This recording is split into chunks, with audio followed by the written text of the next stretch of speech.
ನಮಸ್ಕಾರ. ಅಪರೋಕ್ಷಾನುಭೂತಿಯ ಕಳೆದ ಸಂಚಿಕೆಯಲ್ಲಿ ನಾವು ಈ ಶ್ಲೋಕ ನೋಡಿದೀವಿ. ತನ್ನ ಶುಭವನ್ನು ಬಯಸುವ ಸಾಧನ ಚತುಷ್ಟಯಗಳಿಂದ ಕೂಡಿದ ಮನುಷ್ಯನು ಜ್ಞಾನ ಪ್ರಾಪ್ತಿಗಾಗಿ ವಿಚಾರ ಮಾಡಬೇಕು. ಇಲ್ಲಿ ವಿಚಾರ ಮಾಡಬೇಕು ಅಂತ ಶಂಕರಾಚಾರ್ಯ ಹೇಳಿದರೆ, ಯಾಕೆ ವಿಚಾರ ಮಾಡಬೇಕು? ವಿಚಾರ ಮಾಡೋದ್ರಿಂದ ಏನು ಪ್ರಯೋಜನ ಅಂತ ಮುಂದಿನ ಶ್ಲೋಕದಲ್ಲಿ ಹೀಗೆ ಹೇಳ್ತಾರೆ. ಹೇಗೆ ಬೆಳಕಿಲ್ಲದೆ ವಸ್ತುಗಳು ತೋರಿ ಬರುವುದಿಲ್ಲವೋ, ಹಾಗೆ ವಿಚಾರವಿಲ್ಲದೆ ಬೇರೆ ಸಾಧನಗಳಿಂದ ಜ್ಞಾನ ಮೂಡುವುದಿಲ್ಲ.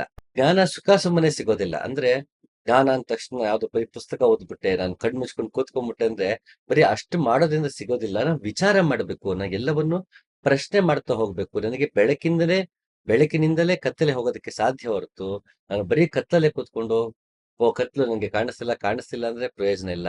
ನಾನು ಮಾಯೆಯಿಂದ ಪ್ರಯೋಜನ ಇಲ್ಲ.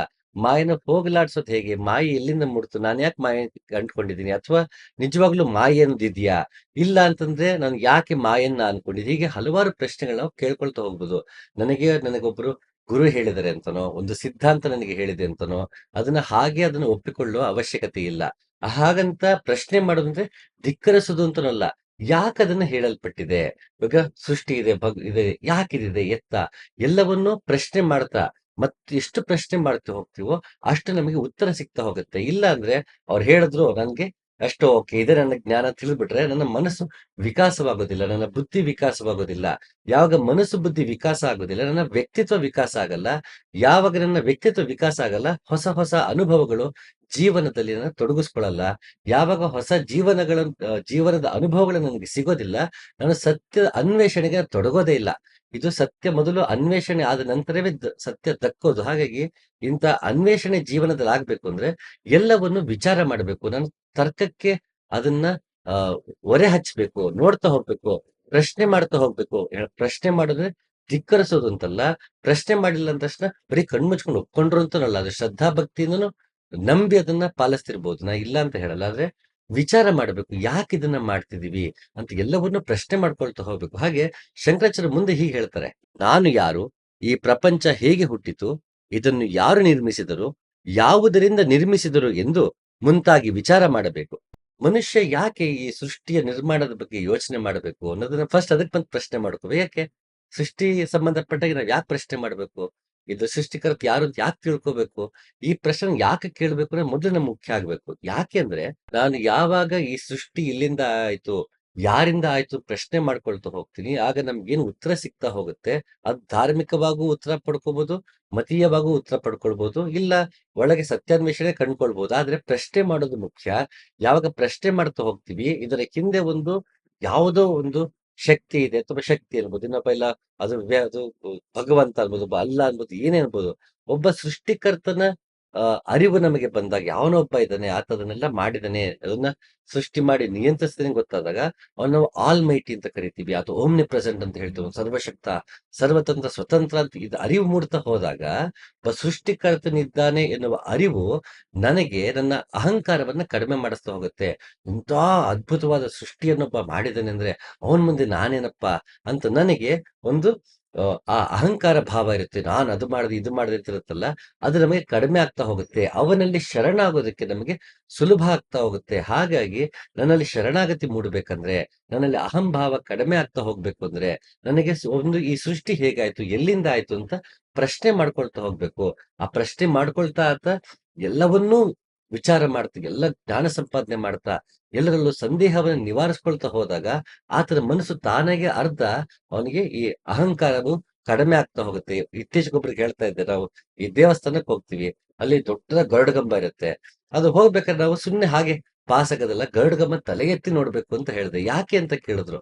ಯಾಕೆ ಅಂದ್ರೆ ನಾವು ದೇವಸ್ಥಾನಕ್ಕೆ ಹೋಗುವಾಗ ಗರುಡಗಂಬವನ್ನ ತಲೆ ಎತ್ತಿ ನೋಡಿದಾಗ ಅದ್ರ ಮುಂದೆ ನಾವು ಚಿಕ್ಕವರಂತ ಅನ್ನಿಸ್ತೀವಿ. ಯಾವ ನಾವು ಚಿಕ್ಕವರು ಅನ್ನಿಸ್ತೀವಿ, ಆಗ ತಾನಾಗೆ ಒಂದಷ್ಟು ಅಹಂಭಾವ ನಮ್ಗೆ ಕಡಿಮೆ ಆಗತ್ತೆ. ಭಗವಂತನ ಮುಂದೆ ನಾವು ಚಿಕ್ಕವರು. ಅವನ ಮುಂದೆ ನಾನು ಹಿಂಗ್ ಬಂದೆ, ನಾನು ಭಗವಂತನ ಚಿನ್ನದ ಕಿರೀಟ ಹಾಕಿಸ್ತೀನಿ, ಬೆಳ್ಳಿ ಕಿರೀಟ ಹಾಕಿಸ್ತೀನಿ, V V I P pass ತಗೊಂಡು ನಾನು ಎಂಟರ್ ಆಗಿದ್ದೀನಿ, ಎಂತ ಇನ್ಫ್ಲೂಯೆನ್ಸ್ ಮಾಡಿ ಹೋಗ್ ಬಂದೆ ಗೊತ್ತಾ ಅಂತ ಹೇಳೋರಿದ್ದಾರೆ. ದೊಡ್ಡ ದೊಡ್ಡ ಪುಣ್ಯಕ್ಷೇತ್ರಗಳಿಗೆ ಹೋಗೋರು ಇಂತ V V I P pass ತಗೊಂಡು ನಾನು ಹೋಗ್ಬಿಟ್ಟೆ, ಅರ್ಧ ಗಂಟೆಲಿ ಬಂದ್ಬಿಟ್ಟೆ ಅಂತ ಪಾಪ ಹೆಮ್ಮೆಯಿಂದ ಹೇಳ್ಕೊತಿರ್ತಾರೆ. ಹಾಗೆ ನನಗೆ ಆ ಅಹಂಕಾರ ಹೋಗ್ಬೇಕಂತಂದ್ರೆ ನನಗೆ ಸಮಯ ಇರೋದಿಲ್ಲ. ಕಡಿಮೆ ಸಮಯದಲ್ಲಿ ನಂಗೆ ದರ್ಶನ ಆಗ್ಬೇಕು, ವಿ ವಿ ಐ ಪಿ ಪಾಸಲ್ಲಿ ಹೋಗ್ಬೋದು, ನಾನು ಹೋಗ್ಬಾರ್ದು ಅಂತ ಹೇಳ್ತಿಲ್ಲ. ನನ್ಗೆ ಆ ಅಹಂಭಾವ ಹೋಗದೇ ಇದ್ದರೆ ಎಂತ ಪುಣ್ಯಕ್ಷೇತ್ರಕ್ಕೆ, ಎಂತ ದೊಡ್ಡ ದೇವಸ್ಥಾನಕ್ಕೋ, ಚರ್ಚ್‌ಗೋ, ಮಸೀದಿಗೋ ಮತ್ತೆಲ್ಲಿಗೂ ಹೋದ್ರು ನನ್ನ ಅಹಂಭಾವ ಕಡಿಮೆ ಆಗಿಲ್ಲ ಅಂದ್ರೆ ಪ್ರಯೋಜನಕ್ಕೆ ಬರಲ್ಲ. ಹಾಗಾಗಿ ಗರುಡಗಂಬವನ್ನ ತಲೆ ಎತ್ತಿ ನೋಡಿ, ನಾನು ಇದ್ರ ಮುಂದೆ ಚಿಕ್ಕವನು ಭಾವದಲ್ಲಿ ಹೋದಾಗ ನನಗೆ ಭಗವಂತನ ಏನು ಕೃಪೆ, ಕರುಣೆ ಅಂತ ನಮ್ಗೆ ಸಿಕ್ಕೇ ಸಿಗುತ್ತೆ. ಹಾಗೆ ನನಗೆ ಆ ಅಹಂಭಾವ ಹೋಗ್ಬೇಕಂದ್ರೆ ಅವನ ಸರ್ವಶಕ್ತನಾದ ಗುಣ ನಮಗೆ ಅರಿವಾಗಬೇಕು. ಇಲ್ಲ ಅಂದ್ರೆ ಸುಮ್ನೆ ಬರೀ ಕತೆ ಕೇಳ್ತೀವಿ, ಅದನ್ನ ಪ್ರಶ್ನೆ ಮಾಡಲ್ಲ ಅಂದ್ರೆ ನಮ್ಗೆ ಅಹಂಭಾವ ಕಡಿಮೆ ಆಗಲ್ಲ.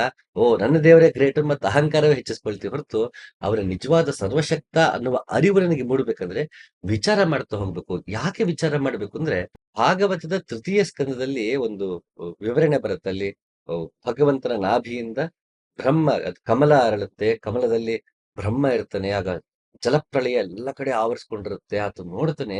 ಆಗ ಒಂದು ಪ್ರಶ್ನೆ ಬರುತ್ತೆ. ಆ ಪ್ರಶ್ನೆ ಹೀಗಿದೆ: ಈ ಕಮಲದ ಕರ್ಣಿಕೆಯಲ್ಲಿ ಕುಳಿತಿರುವ ನಾನು ಯಾರು? ಈ ಪದ್ಮವು ನೀರಿನಲ್ಲಿ ಹುಟ್ಟಲು ಕಾರಣವೇನು? ಹಾಗಾದರೆ ಇದರ ಕೆಳಗಡೆ ಇದಕ್ಕೆ ಆಧಾರವಾಗಿರುವ ಯಾವುದೋ ಒಂದು ವಸ್ತು ಇರಲೇಬೇಕಲ್ಲವೇ ಎಂದು ಆಲೋಚಿಸಿದನು. ಮೊದಲು ಬ್ರಹ್ಮ ಸೃಷ್ಟಿಯಾದ ನಂತರ ಮೊದಲು ಹುಟ್ಟಿದ್ದು ಪ್ರಶ್ನೆ, ತದನಂತರ ಇಡೀ ಬ್ರಹ್ಮಾಂಡವೇ ಹುಟ್ಟಿದ್ದು ಅಂತ ಅನ್ಬಹುದು. ಮೊದಲು ಹುಟ್ಟಿದ್ದು ಪ್ರಶ್ನೆ, ಆತನಿಗೆ ಜಿಜ್ಞಾಸೆ. ನಾನ್ ಯಾರು, ನಾನ್ ಯಾಕೆ ಹುಟ್ಟಿದೆ? ಈ ಪ್ರಶ್ನೆ ಕೇಳ್ಕೊಂಡಿಲ್ಲ ಅಂದ್ರೆ, ನನಗೆ ಎಷ್ಟೋ ಜನ ಹೇಳ್ತಾರೆ ನನ್ನ ಜೀವನದಲ್ಲಿ ಮೀನಿಂಗ್ ಇಲ್ದಿರಂಗಾಗಿದೆ, ನನ್ನ ಜೀವನದಲ್ಲಿ ಪರ್ಪಸ್ ಇಲ್ದಿರ ಆಗಿದೆ, ನಾನು ಪರ್ಪಸ್ ಹುಡ್ಕೊಂಡು ಹೋಗ್ತಿದ್ದೀನಿ ಅಂತ. ನಿಜ ಅದು ಆಗ್ಬೇಕು. ಯಾಕಂದ್ರೆ ಪ್ರತಿಯೊಬ್ಬ ಮನುಷ್ಯ ಕೇಳ್ಕೊಳ್ಬೇಕು, ನಾನು ಯಾಕೆ ಬಂದಿದ್ದೀನಿ ಇಲ್ಲಿಗೆ, ನಾನು ಬಂದಿರೋ ಉದ್ದೇಶ ಆದ್ರೂ ಏನು, ನಾನು ಇಲ್ಲಿಗೆ ಇಲ್ಲಿ ಬಂದಾಯ್ತು, ಉದ್ದೇಶ ನನ್ನ ಸಮಾಜಕ್ಕೆ ಕೊಡುಗೆ ಏನು, ನನ್ನ ಜೀವನದ ಅರ್ಥವೇನು ಅಂತ ಪ್ರತಿಯೊಬ್ಬನು ಪ್ರಶ್ನೆ ಮಾಡ್ಕೊಳ್ಬೇಕು. ಆ ರೀತಿ ಪ್ರಶ್ನೆ ಮಾಡ್ಕೊಂಡಾಗ ನನ್ನ ಜೀವನದಲ್ಲಿ ಪರ್ಪಸ್ ಕ್ರಿಯೇಟ್ ಆಗತ್ತೆ.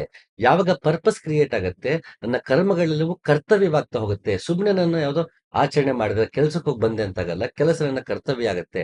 ನನಗೆ ಬಂದ ದುಡ್ಡು ಬರೀ ಸಂಪಾದನೆ ಆಗಲ್ಲ, ನನ್ನ ಜವಾಬ್ದಾರಿ ಆಗತ್ತೆ. ಅದು ನನಗೆ ಎಷ್ಟು ಖರ್ಚು ಮಾಡ್ಕೊಳ್ತೀನಿ, ಇತರರಿಗೆ ಎಷ್ಟು ಖರ್ಚು ಮಾಡ್ಕೊಳ್ತೀನಿ, ಎಷ್ಟು ಆರೋಗ್ಯಕರವಾಗಿ ನನ್ನ ಜೀವನವನ್ನ ನಡೆಸ್ತೀನಿ, ನಾನು ಪಡೆದ ಜ್ಞಾನ ಏನಿದೆ ಅದನ್ನು ಯಾವ ರೀತಿ 10 ಜನಕ್ಕೆ ಉಪಯೋಗಕ್ಕೆ ನಾನು ತಗೊಂಡ್ ಬರ್ತೀನಿ. ಈ ರೀತಿ ನನ್ಗೆ ಪರ್ಪಸ್ ಇದ್ದಾಗ ಜೀವನದಲ್ಲಿ ಅರ್ಧಕ್ಕರ್ಧ ಬೋರ್ಡಮ್ ಕಡಿಮೆ ಆಗುತ್ತೆ. ನನಗೆ ಅರ್ಧಕ್ಕರ್ಧ ಜೀವನದ ಗೊಂದಲ ಕಡಿಮೆ ಆಗುತ್ತೆ. ಎಷ್ಟೋ ಜನ ಬಿಡುವಿನ ಸಮಯದಲ್ಲಿ ಏನ್ ಮಾಡ್ಬೇಕು ಅಂತ ಗೊತ್ತಾಗಲ್ಲ, ಬೋರ್ ಆಗತ್ತೆ ಮನೇಲಿ ಅಂತಾರೆ.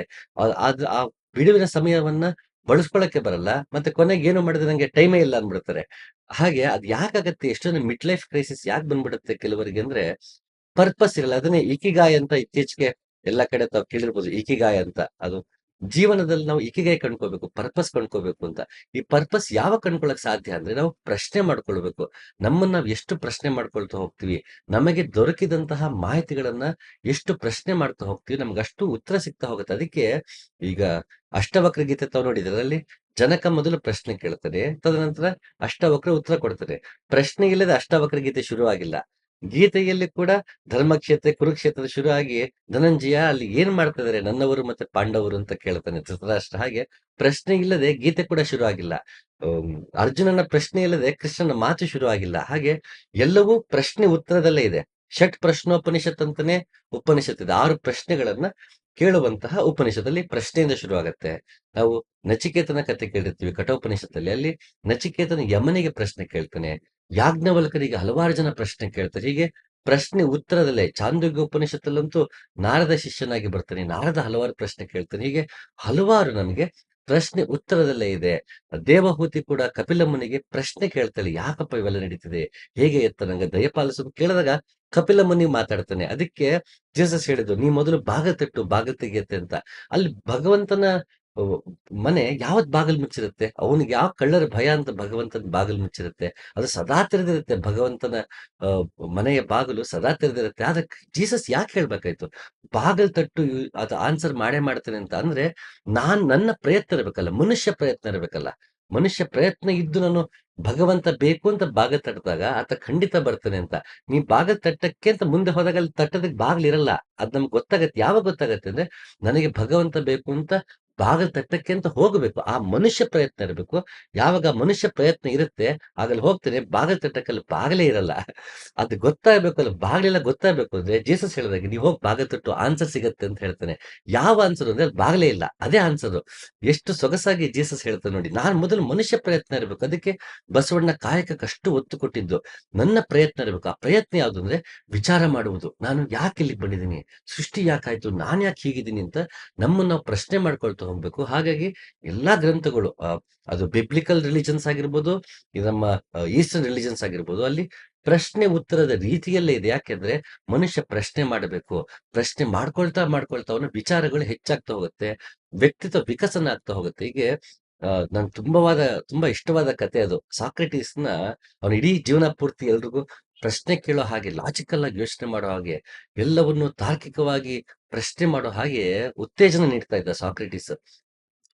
ಒಂದಿನ ಅವನ ಅವನ ಈ ಉಪಟಳ ಹೆಚ್ಚಾಗಿ, ಯಾಕೋ ಬಿಟ್ರೆ ಇವ್ನು ನಮ್ಮ ಇಡೀ ಒಂದು ಸಾಮ್ರಾಜ್ಯ ಏನ್ ಕಟ್ಕೊಂಡಿರ್ತಾರೆ ಸಮಾಜದಲ್ಲಿ ಎಲ್ರುವೆ, ಆ ನಂಬಿಕೆಯ ಬುನಾದಿಯನ್ನೇ ಪ್ರಶ್ನೆ ಅನ್ನೋ ಒಂದು ಖಡ್ಗದಿಂದ ಹಾಳು ಮಾಡ್ತದನಲ್ಲ, ಇವನ್ನ ಸುಮ್ನೆ ಬಿಡಬಾರ್ದು ಅಂತ ಹೇಳಿ ಅವ್ನಿಗೆ ವಿಷ ಕೊಡಬೇಕಂತ ನಿರ್ಧಾರ ಮಾಡ್ತಾರೆ.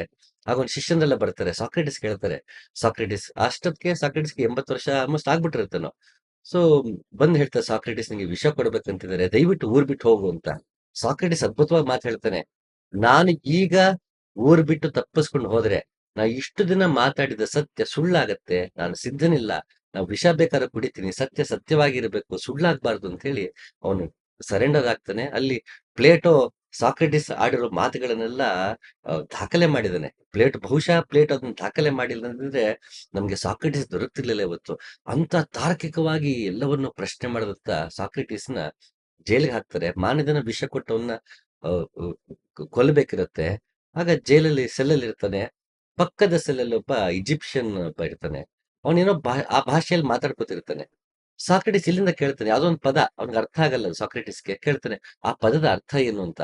ಆ ಕಡೆ ಈಜಿಪ್ಷಿಯನ್ ಕೇಳ್ತಾನೆ, ನೀ ಸಾಕ್ರೆಟಿಸ್ ಅಲ್ವಾ? ಹ್ಞೂ ಅಂತಾನೆ. ನೀನ್ ನಾಳೆ ವಿಷ ಕೊಟ್ಟು ಸಾಯಿಸ್ತದ್ರಲ್ಲಪ್ಪ, ನೀನ್ ತಿಳ್ಕೊಂಡು ಏನ್ ಮಾಡ್ತೀಯ? ಆಗ ಸಾಕ್ರೆಟಿಸ್ ಅದ್ಭುತವಾಗಿ ಹೇಳ್ತಾನೆ, ಸಾಯಕ್ಕೂ ಮುಂಚೆ ತಿಳ್ಕೊಂಡು ಸಾಯ್ಬೇಕು ಅಂತಿದ್ದೀನಿ, ದಯವಿಟ್ಟು ಅರ್ಥ ಹೇಳು ಅಂತ ಸಾಕ್ರೆಟಿಸ್ ಕೇಳ್ತಾನೆ. ಹಾಗೆ ಕೊನೆಯ ಕ್ಷಣದವರೆಗೂ ನಮಗೆ ಆ ಒಂದು ಜಿಜ್ಞಾಸೆ, ಆ ವಿಚಾರ ಮಾಡುವ ಮನಸ್ಥಿತಿ ನಮಗೆ ಸದಾ ಇರಬೇಕು. ಯಾವಾಗ ಹೆಚ್ಚು ಹೆಚ್ಚು ಪ್ರಶ್ನೆ ಕೇಳ್ಕೊಳ್ತಾ ಹೋಗ್ತೀವಿ, ಅಷ್ಟು ನಮಗೆ ಉತ್ತರ ಸಿಗ್ತಾ ಹೋಗುತ್ತೆ. ಬುದ್ಧ ಭಗವಂತನನ್ನ ಹುಡ್ಕೊಂಡು ಹೋಗ್ಲಿಲ್ಲ, ಬುದ್ಧ ಸತ್ಯವನ್ನ ಹುಡ್ಕೊಂಡು ಹೋಗ್ಲಿಲ್ಲ, ಬುದ್ಧ ಪ್ರಶ್ನೆಯನ್ನ ಹುಡ್ಕೊಂಡು ಹೋದ, ಆ ಪ್ರಶ್ನೆಗೆ ಉತ್ತರವನ್ನ ಹುಡ್ಕೊಂಡು ಹೋದ. ಈ ದುಃಖ ಇದೆ, ಎಲ್ಲ ಕಡೆ ನೋಡಿದ್ರು ದುಃಖ ಇದೆ, ಮನುಷ್ಯ ಒಂದಲ್ಲ ಒಂದು ದುಃಖದಲ್ಲಿ ಇದ್ದಾನೆ.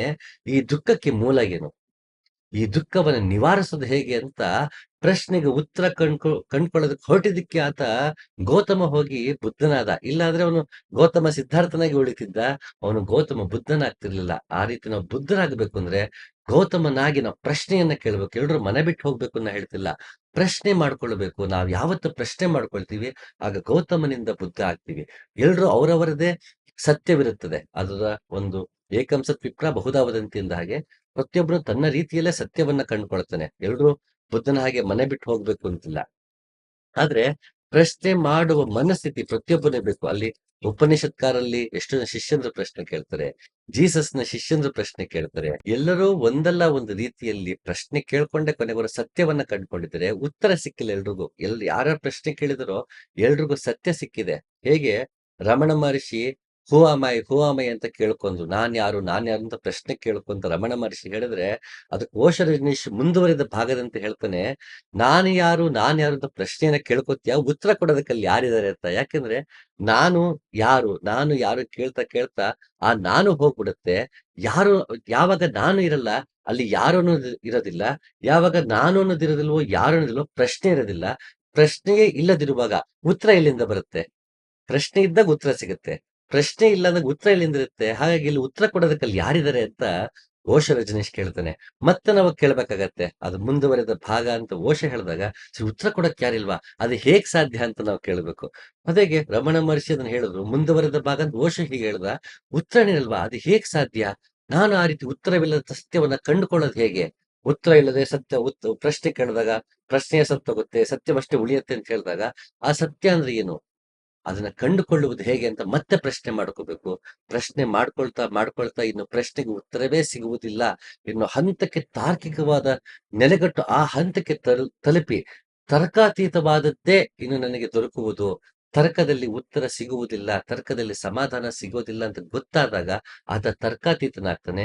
ಯಾವಾಗ ತರ್ಕಾತೀತನಾಗ್ತಾನೆ ತಾನಾಗಿ ಅವನಿಗೆ ಜೀವನದಲ್ಲಿ ಯೋಗ, ಧ್ಯಾನ, ಸತ್ಯ, ಭಗವಂತ, ಕೈವಲ್ಯ, ಲಿಂಗೈಕ್ಯ ಅದಕ್ಕೆ ನೀವು ಏನ್ ಬೇಕಾದ್ರೂ ಹೆಸರಿಡ್ಬೋದು. ನಿಬ್ಬಾನ ಅನ್ಬೋದು, ಏನ್ ಬೇಕಾದ್ರೂ ಹೇಳ್ಬೋದು. ಆ ಪದಕ್ಕೆ ಅಂಟಿಕೊಳ್ಳುವುದಲ್ಲ. ಆ ಸ್ಥಿತಿಗೆ ಮನುಷ್ಯ ತಲುಪಬೇಕು ಅಂದ್ರೆ ಅವನು ಮೊದಲು ವಿಚಾರದಿಂದ ಶುರು ಮಾಡಬೇಕು. ಎಲ್ಲವನ್ನೂ ಪ್ರಶ್ನೆ ಮಾಡಬೇಕು. ಪದೇ ಪದೇ ಹೇಳ್ತೀನಿ, ಪ್ರಶ್ನೆ ಮಾಡುವುದು ಅಂದರೆ ಧಿಕ್ಕರಿಸುವುದಲ್ಲ, ತಿರಸ್ಕರಿಸುವುದಲ್ಲ, ಮತ್ತಷ್ಟು ಮಗದಷ್ಟು ಪ್ರಶ್ನೆ ಕೇಳುತ್ತಾ ಕೇಳುತ್ತಾ ಉತ್ತರವನ್ನ ಪಡೆಯುವ ಹಂಬಲದಲ್ಲೇ ಪ್ರಶ್ನೆ ಕೇಳುವುದು. ಆತ ಜಿಜ್ಞಾಸು. ಅದಕ್ಕೆ ಎಷ್ಟು ಚೆನ್ನಾಗಿದೆ ನೋಡಿ ಪದ. ಪ್ರಜೆ ಅಂತೀವಿ. ಪ್ರಜೆ ಅಂದ್ರೆ ಯಾವ ಜನರಲ್ಲಿ ಪ್ರಜ್ಞೆ ಇದೆಯೋ ಆತ ಪ್ರಜೆ ಅಂತ. ಯಾರು ರಾಜ ಅಂದ್ರೆ ಜನರನ್ನ ರಮಿಸುವವನು ರಾಜ ಅಂತ. ನಾವು ಇಲ್ಲಿ ಪ್ರಜೆಯೂ ನಾವೇ, ಇಲ್ಲಿ ರಾಜನು ನಾವೇ. ಹಾಗಾಗಿ ಎಲ್ಲರನ್ನೂ ರಮಿಸುತ್ತಾ ರಾಜನಾಗಿ ಪ್ರಜ್ಞೆಯಿಂದ ಜನರಾಗಿ ನಾವು ಪ್ರಜೆಗಳಾದಾಗ ನನಗೆ ಈ ವಿಚಾರ ಎನ್ನುವುದು ನಮಗೆ ವಿಚಾರಧಾರೆ ಆಗತ್ತೆ. ಯಾವಾಗ ವಿಚಾರಧಾರೆ ಆಗತ್ತೆ ತಾನಾಗಿ ನಮಗೆ ಸತ್ಯ ದಕ್ಕತ್ತೆ. ಅಂತಹ ಸತ್ಯ ಎಲ್ಲರಿಗೂ ದಕ್ಕಲಿ, ಅಂತಹ ಒಂದು ವಿಚಾರ ಎಲ್ಲರಲ್ಲೂ ಮೂಡ್ಲಿ ಅಂತ ಹೇಳ್ತಾ ಮತ್ತೊಂದು ಸಂಚಿಕೆ ಸಿಗ್ತೀನಿ. ನಮಸ್ಕಾರ.